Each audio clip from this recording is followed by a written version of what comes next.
Thomas Speer, merci beaucoup d'avoir accepté notre invitation dans le cadre de la 3e édition du Festival des 5 continents, un festival co-organisé par la Maison française de NYU et l'Organisation internationale de la francophonie. Vous êtes professeur titulaire à la City University of New York et à la faculté Lehman College dans le Bronx, ainsi qu'à l'école doctorale The Graduate Center à Manhattan, où vous enseignez le français et la littérature francophone contemporaine. Vous êtes américain, vous avez grandi dans le Wisconsin et en 1998, vous engagez un travail que je qualifie d'à la fois titanesque et inédit, promouvoir la littérature, les littératures et cultures des îles francophones. Et c'est ainsi que le site Île en Île voit le jour. Alors, pourriez-vous tout d'abord nous dire pourquoi les îles francophones? Oui, merci Patricia Hert pour cette invitation pour parler un petit peu d'Île en Île. Pourquoi les îles? Moi, j'ai fait ma thèse à NYU, New York University. À l'époque, il n'y avait pas du tout des études de la langue française à l'extérieur de l'Europe. J'ai découvert ça un peu vers la fin de les années de thèse, dans les années 80. J'ai fait ma thèse sur Louis-Ferdinand Céline. J'avais des raisons politiques pour m'intéresser à son œuvre et puis j'aime beaucoup sa langue, la langue verte, la langue innovatrice, agressive même. Et j'ai assisté à Montréal à un colloque du Conseil international d'études francophones et j'ai découvert ce monde francophone. Et de New York, lentement, avec mon enseignement, je me suis mis à travailler sur la Caraïbe. Je crois que ça devait être début des années 90 où il y avait ce mouvement qu'on appelle de la créolité. Il y avait un roman en particulier de Raphaël Confiant qui m'avait beaucoup inspiré parce que je voyais la langue riche et il y avait il y avait quelque chose de nouveau et je crois que c'est un peu mon côté du nouveau monde. Comme vous dites, je viens de Wisconsin, d'une famille de religions différentes et puis les traditions amérindiennes, afro-américaines ont grandi avec ça et je crois que nous sommes un peuple créole aux États-Unis et la Caraïbe était naturelle dans le sens que ce nouveau monde, il y avait des choses qui, pour moi, étaient très riches dans ce mélange de langues, de cultures, c'était une attirance naturelle, je dirais. Merci Thomas, c'est très intéressant de vous entendre parler de la créolité aussi dans cette région dont vous venez. Vous avez parlé de la Caraïbe, de la région Caraïbe, donc c'était un point de départ, mais pouvez-vous nous citer ces différentes îles francophones que couvre le site Île en Île et les avez-vous parcourues, ces îles francophones? J'ai pas mal parcouru, oui. Donc, ça a commencé aux Antilles. Il y a la Guadeloupe, la Martinique et puis la Guyane. Et donc, la Guyane, c'est quelque chose de différent parce que c'est un espace continental. Mais le lien avec la Martinique et la Guadeloupe était naturel pour les raisons linguistiques, historiques et autres. Et puis Haïti, et Haïti, c'est énorme, c'est une très grande partie des archives par la quantité et la longueur des traditions littéraires haïtiennes. Et puis l'océan Indien et le Pacifique. En océan Indien, il y a Madagascar, l'île de la Réunion, l'île Maurice, et puis les Comores, y compris Mayotte, qui est une des îles des Comores. Et puis du Pacifique, la Nouvelle-Calédonie et la Polynésie. Et donc, si je les ai parcourus plusieurs fois, presque partout, sauf la Polynésie et les Comores. Merci Thomas. Et donc au terme de 23 années, le projet démarre en 1998. En fin d'année dernière, en 2020, vous décidez de boucler en quelque sorte ce site aussi pour passer à d'autres projets. Mais en tout cas, au terme de ces 23 années de voyage, de travail, c'est une bibliothèque numérique qui promeut plus de 400 auteurs des îles francophones, donc des Caraïbes, comme vous nous l'avez expliqué, du sud du Pacifique et de l'océan Indien, à travers à la fois des bibliographies détaillées, des extraits d'écrits, des enregistrements audio et vidéo que vous avez très souvent réalisés vous-même.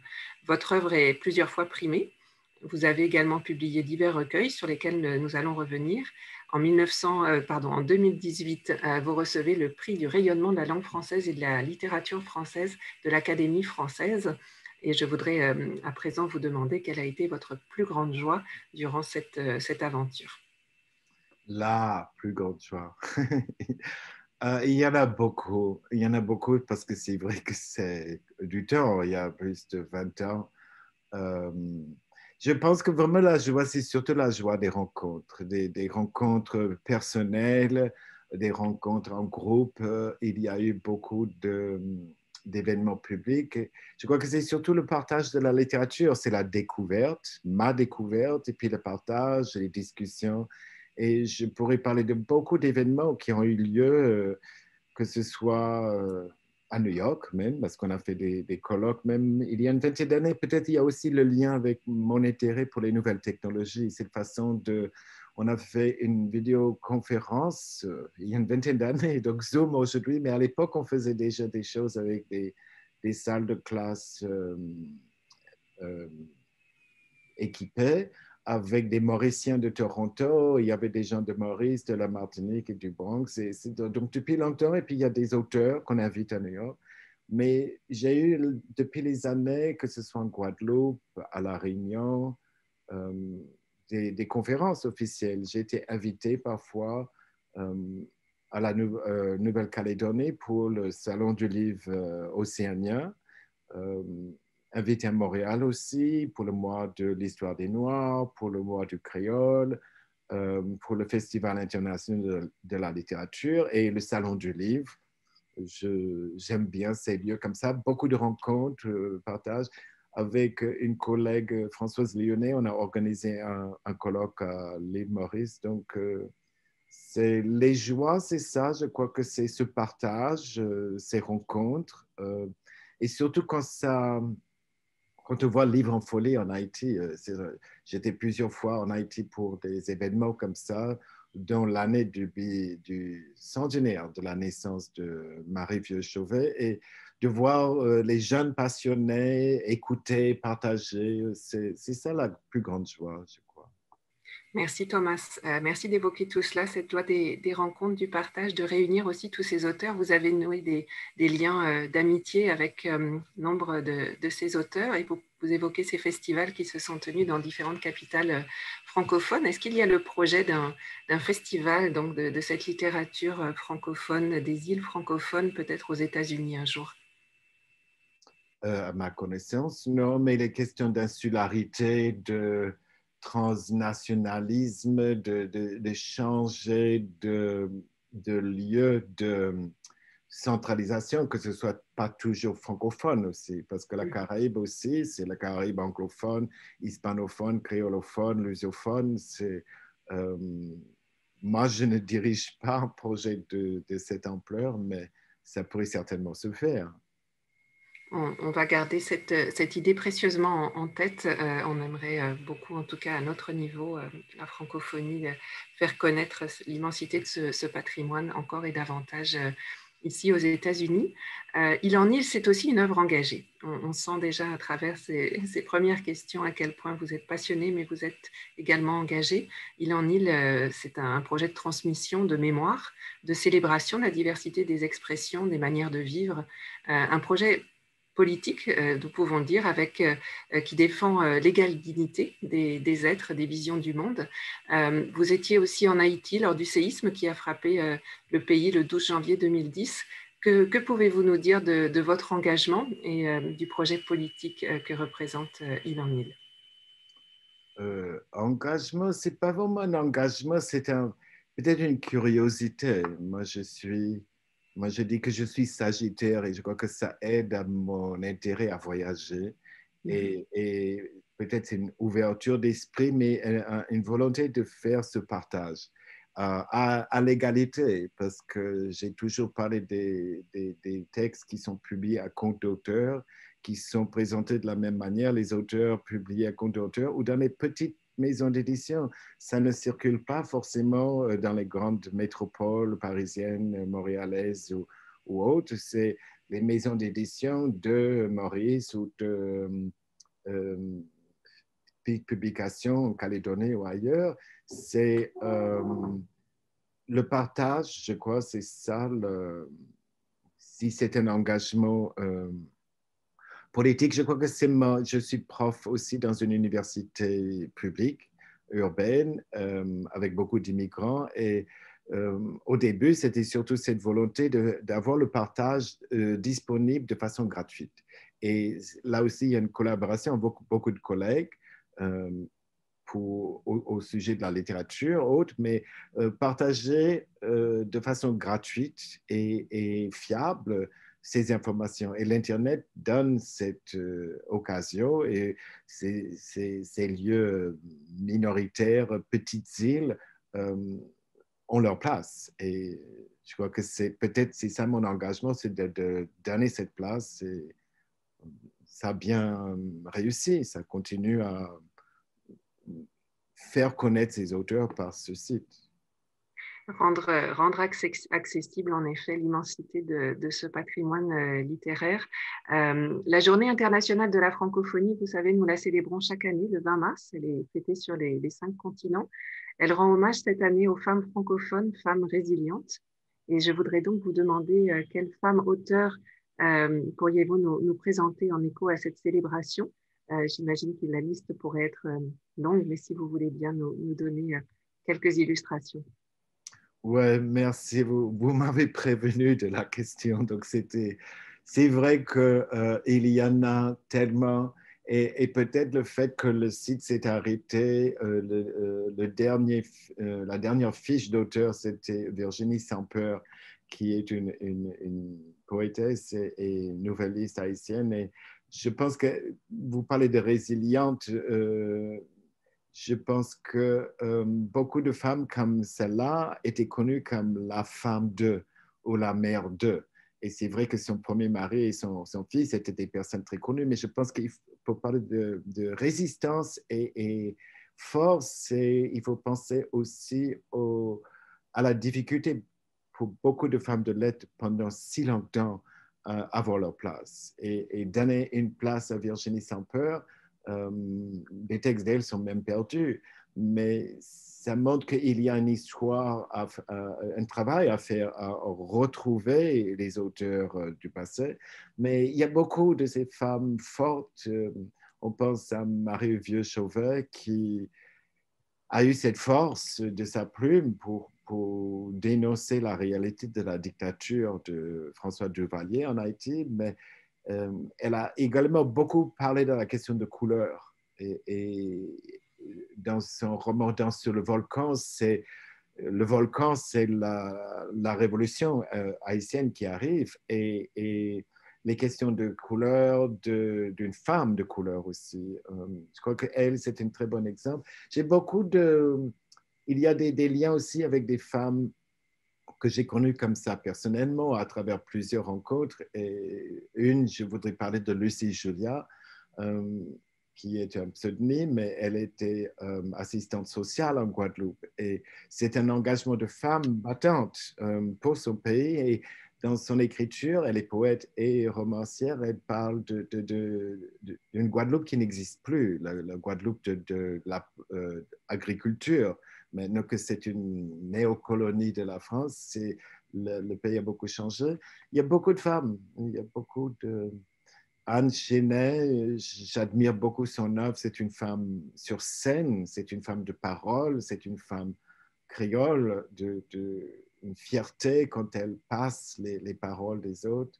Je pense Chantal Spitz aussi, je pense, Chantal Spitz, je des voudrais Pacifiques. connaître son texte sur la francophonie. On n'en parlera pas maintenant, mais je pense que j'aime bien ces voix de femmes révoltées, des femmes qui agissent, des femmes qui sont fières de leur culture, qui, qui c'est un partage qui a besoin de se faire davantage pour connaître les réalités de la Polynésie et les voix. Les Euh, voix, les souffrances aussi que l'on ah, ressent à travers les et même entretiens. jusqu'aux plus jeunes, c'est-à-dire Negrescola est une jeune haïtienne que j'ai découverte assez récemment. Et moi, j'aime bien aussi cette force des jeunes voix à être féministes et s'afficher telles. Et parce qu'il y a des réalités contre lesquelles il faut résister. Et donc, c'est ça. Il y en a beaucoup, Oui, il on y en peut a en parler énormément. longtemps. Le site Il est en Île nous offre aussi la possibilité de découvrir, dans le cadre d'un entretien, Simone Schwarzbart. J'imagine une très belle rencontre pour vous également. Le Festival des 5 continents se tient quant à lui donc cette année sur le thème rencontre. On a déjà parlé de rencontre durant notre échange et je voulais revenir sur cette notion de rencontre et sur les entretiens que vous avez réalisés pour l'île en île. Des entretiens particulièrement émouvants. Les auteurs évoquent leur influence, leur enfance et à travers ces séquences, le bonheur de lire, le bonheur d'écrire. Je voudrais donc vous demander, Thomas, quelles ont été vos rencontres les plus étonnantes, surprenantes, et quelles ont été vos rencontres les plus émouvantes? Ouais, il y en a beaucoup, mais vous avez parlé de Simone Schwarzbach que j'ai rencontré à plusieurs reprises pour des occasions différentes. Donc, je connais la personne, j'ai connu même à l'époque quand elle avait son restaurant. Elle avait un musée-restaurant sur une petite île. Euh, c'est une femme très profonde, très riche. Ce sont des rencontres comme ça qui sont très belles. J'ai déjà parlé de Lucie Julia. Je pense à Boris Gamaleya, qui est une sorte de, il est mort maintenant, ermite. Il ne recevait personne. Les Réunionnais n'allaient pas le voir. Et je pense que mon avantage dans cette série, c'est que j'arrive de New York en affichant états-unien. Je ne suis pas français, je n'ai pas des problèmes de coloniser par rapport à la France, des batailles là. Et je pense que des gens comme Boris Gamaleya, j'ai été 2 fois chez lui, une fois audio, enregistré un très bon film aussi avec lui, où il ne mâche pas ses mots, hein, ce qu'il dit de la politique là-bas. Mais je pense que parfois, des gens m'ont ouvert les portes parce que je ne suis pas français, je viens d'un ailleurs et donc peut-être un New-Yorkais peut leur donner ils sont curieux de me rencontrer peut-être aussi. Pourquoi j'ai un intérêt pour mon Chouachi d'aller chez lui en Martinique. Et puis, il y a beaucoup d'auteurs qui sont devenus des amis. Daniel Laferrière, je le connais bien avant. Il en est. Franck Etienne, je l'ai vu à plusieurs reprises chez lui, en public en Haïti, à New York, ailleurs.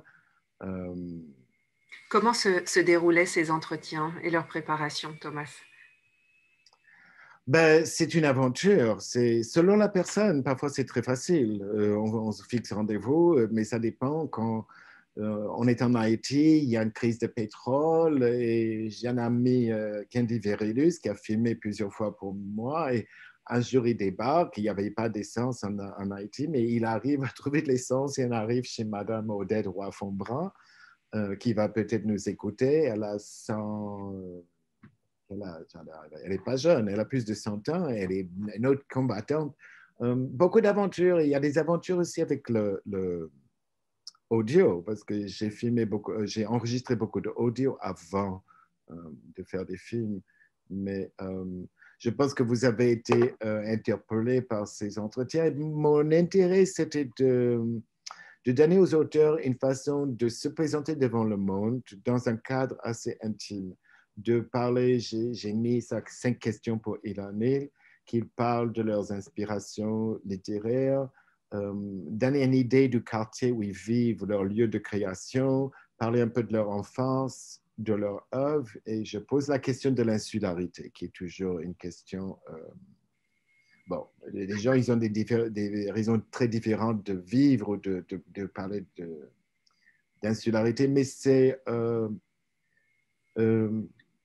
techniquement, il y avait des questions, bon, des amis à la caméra, je devrais les remercier si serait trop à les nommer, des gens qui ont filmé pour moi, parfois c'était moi à la caméra.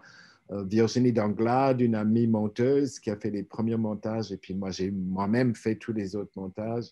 Beaucoup de personnes se sont prêtées volontaires pour faire les notes parce que pour les gens qui nous écoutent aujourd'hui ou d'autres, s'ils ne connaissent pas les lieux, parfois les noms propres et autres, donc on a beaucoup de notes. Donc c'est un travail d'équipe, c'est un travail qui réussit quand même à montrer les auteurs, je crois, dans leur intimité. Je crois que vous avez parlé des bruits qu'on entend. Des bruits magnifiques que l'on entend lors des entretiens, les enfants qui jouent. lors de l'entretien avec Evelyne Trouillot, ou la nature resplendissante que l'on ressent en écoutant Simone Schwarz-Barth. Bravo pour ces entretiens. Et alors, lors de ces entretiens, les auteurs évoquent aussi la fragilité de l'insularité. Ces conversations mettent en lumière la force des auteurs, leur écriture, leur engagement, mais finalement nous dévoilent aussi la menace du changement climatique, une menace existentielle pour de nombreuses îles. Comment est-ce que cette menace a-t-elle été appréhendée par les contributeurs du site Île en Île au fil des ans? C'est une bonne question parce que c'est, je crois, la question la plus préoccupante une fois qu'on dépasse cette pandémie. On va essayer de voir pour l'avenir de notre planète.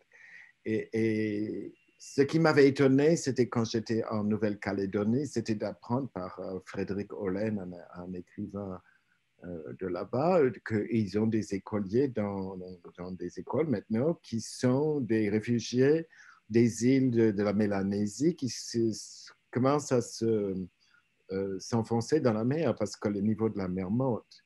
Donc, il y a des réalités que les gens dans les pays riches, souvent, ils ne se rendent même pas compte que cette histoire de la mer qui monte, c'est une réalité pour certaines personnes. Oui, Et merci. en Haïti, la question écologique est grave et c'est une longue, longue histoire d'exploitation. Mais il y a Merci. beaucoup de choses à dire et je crois qu'il y a aussi la question des migrants, des migrations des peuples, que ce soit en Guyane, à l'île de la Réunion, à Mayotte, c'est-à-dire là aussi c'est une réalité qui est sociopolitique, mais c'est également pour des raisons de survie sur des terres où les gens n'arrivent plus à se nourrir convenablement. Une question de survie. Merci d'évoquer cela, Thomas. Vous parliez d'Haïti en début de conversation et à nouveau à l'instant. Vous avez publié 2 recueils, une journée haïtienne en 2007, puis une soirée haïtienne en 2020. Et j'aimerais que vous nous disiez quelques mots de ces recueils. Oui, d'accord. Rapidement, je pense que vous êtes de l'Organisation internationale de la francophonie. Ce n'est pas la première fois que je fais un recueil. Je ne sais pas si j'arrive à faire On le bien. voit bien, oui. J'ai publié il y a une dizaine d'années ou plus, une quinzaine d'années, La culture française vue d'ici d'ailleurs. Et c'est les préoccupations par cette identité pour et contre la langue française. Et Haïti, une journée haïtienne que j'ai publiée en 2007, c'était parce qu'en travaillant beaucoup avec Haïti, les gens, il y avait des gens qui me disaient, mais pourquoi vous voulez aller dans ce pays? Ils entendent que du mal. Et avec les années du travail avec Elon Hill, j'ai connu tellement d'auteurs que je me suis dit, je pourrais réunir des voix pour parler autrement d'Haïti. J'ai demandé ce qui me donne une idée de faire un petit portrait d'une île, de Haïti, euh, et l'ensemble donne, je pense, une bonne idée des réalités, des côtés positifs, négatifs, humoristiques, loufoques. Et ça a eu un bon succès. Il était épuisé et on vient de le rééditer, donc une journée haïtienne aux Merci éditions du de nous le Célibat montrer. quand j'ai sorti le nouveau. Donc vous avez demandé pour une soirée haïtienne et c'est euh, le premier, donc une journée haïtienne, il y a 40 auteurs. Le nouveau, il y en a 30. Et ce sont des voix très différentes. Le nouveau, le thème est la nuit, une soirée haïtienne, et je pense que c'est moins humoristique qu'une journée haïtienne. Il y a des côtés sombres, euh, mais encore une fois, il y a des jeunes voix, des auteurs plus connus.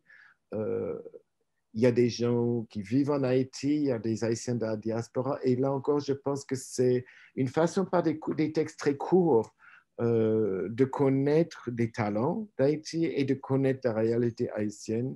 Euh, et la quatrième de couverture, de nouveau, Nicole Brossard, Edwige Dantica, Anana Devi, une Mauricienne, une Haïtienne, une Québécoise, pour montrer aussi que ce n'est pas seulement les auteurs haïtiens n'ont pas d'intérêt seulement pour un public haïtien. Je vois qu'il y a des bons talents Il y a des bons textes, des textes amusants, tristes et autres. Et pour moi encore, c'est une façon de faire connaître des auteurs par des petits textes. Merci Thomas et bravo pour ces recueils qui sont à la fois exceptionnels et qui reçoivent un très bel accueil effectivement de votre public, du public francophone. En octobre 2020, vous avez donc après 23 ans d'un travail acharné et passionné dit au revoir à île en île et vous avez veillé à l'archivage des données rassemblées tout au long des années. Vous poursuivez aujourd'hui vos enseignements dans de nombreuses universités. Île en île débouche sur des exploitations pédagogiques. C'est une œuvre donc qui est résolument vivante. Je souhaiterais savoir sur quel projet vous travaillerez demain. Oui, rapidement, là, c'est le moment de remercier l'Organisation internationale de la francophonie de m'avoir accordé cette subvention qui a aidé au travail intensif à boucler le site. Vous parlez des débouchés pédagogiques. C'est vrai que le site est utilisé beaucoup dans des salles de classe partout dans le monde. Là, je dis qu'il y a un potentiel encore. Et là, je regrette de ne pas avoir eu la chance d'avoir pu faire davantage. Et ça, c'est une longue histoire. Mais pour moi, c'est l'enseignement continu. Quels sont les projets de l'avenir? Je me libère de cela d'une certaine manière de l'année. Et donc, l'enseignement continue. Et puis, j'ai des projets d'écriture, ma propre écriture. Et je crois que pour une fois, je vais pouvoir consacrer un peu plus de temps à mon travail plus que de faire la promotion du travail des autres auteurs. Merci Thomas de nous livrer ce projet. Il y aura donc beaucoup d'impatience à découvrir aussi votre écriture. Nous arrivons au terme de cet échange. Je voudrais à la fois vous dire notre gratitude pour ce temps aujourd'hui, pour nous parler de façon spontanée d'île en île et de cet immense patrimoine, encore une fois, que vous avez mis en valeur. Et vous dire un grand merci au nom de la communauté francophone, voilà, pour cette réalisation absolument magnifique. Merci beaucoup Thomas. Merci Patricia, c'est moi qui vous remercie encore de l'occasion pour en parler, pour inviter à la découverte. Merci. Merci.